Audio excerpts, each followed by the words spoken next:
Hi guys, and welcome back to my YouTube channel.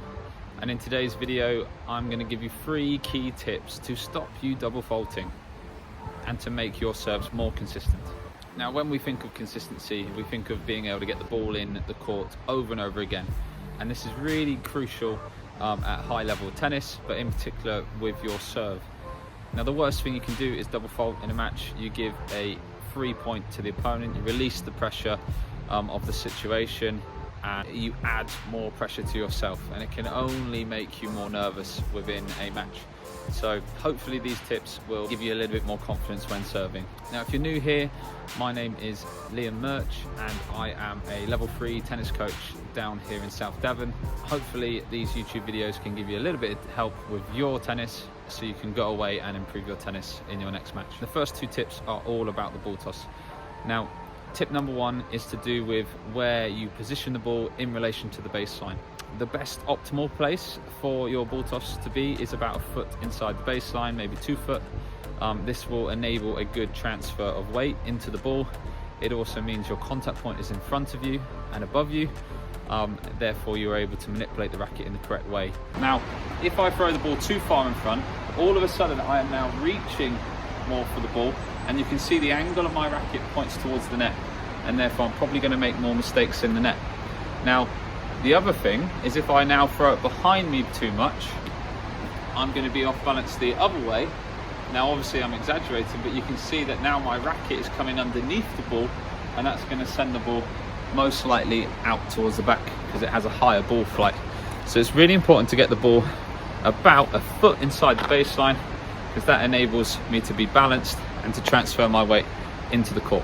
Now a good way to do this is to hover the ball over the baseline where you almost want to contact it, and make sure that you're throwing up from that position so that the ball goes up in a straight line. Now notice how I do this slowly, and my arm moves slowly to ensure that the ball is being released at the right place. Now watch me do a few practice goes. Now a good way to do it is to do one without hitting to see where the ball lands, and then do the second one when you're happy with it and hit it. Okay, there you go. So I'm pretty happy with that one, so now I can hit it.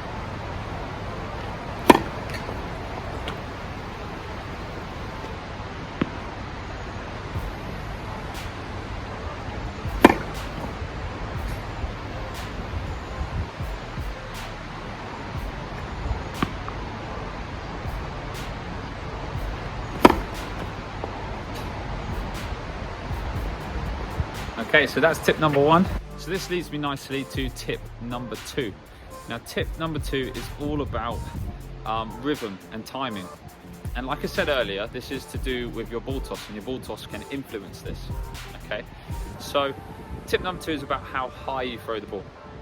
Now how high you throw the ball has a direct impact on your rhythm and timing.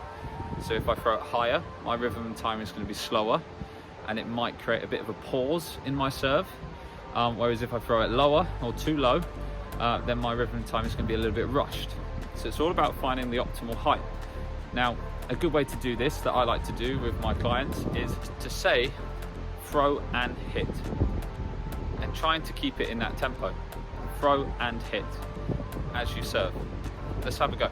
So here we go. I'm going to do a few serves, and I'm going to say throw and hit as I serve, and I'm going to really try and stick to that timing.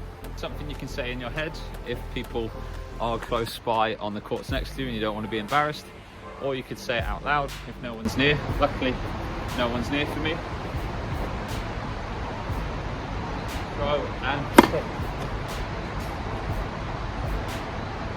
Throw and hit. Throw and hit.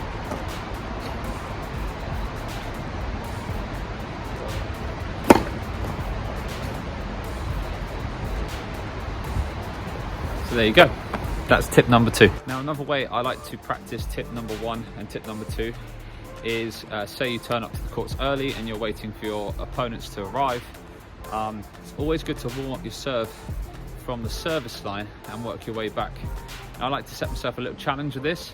I like to see if I can get maybe 5 in a row and then move back. If I get 5 in a row, I then move back to maybe the orange line, And then when I've got 5 in a row from the orange line, I'll move back to the baseline and I'll try and get 5 in a row from there. So therefore you're building up slowly. Have a look.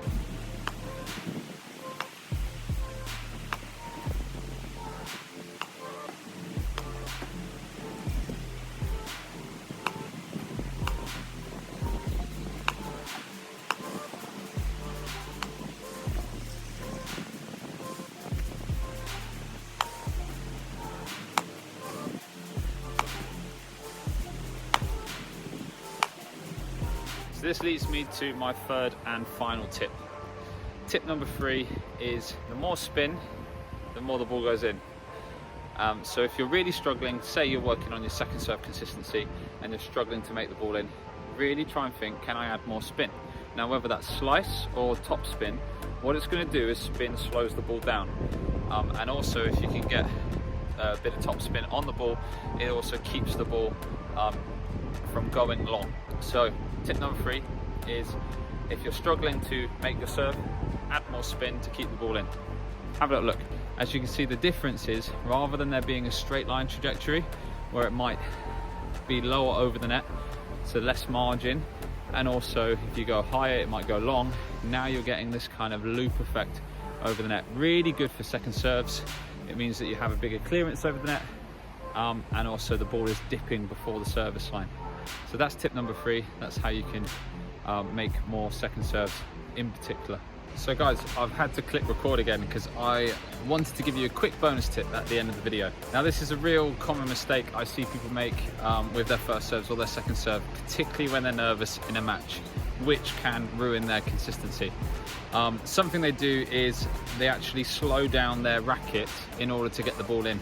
Now actually, it might seem counterintuitive, but this is the wrong thing to do. And actually, if anything, you should be speeding up the racket in order to create more spin and in order to create a longer contact time between your racket and the ball. Make sure that you don't slow down your racket through contact.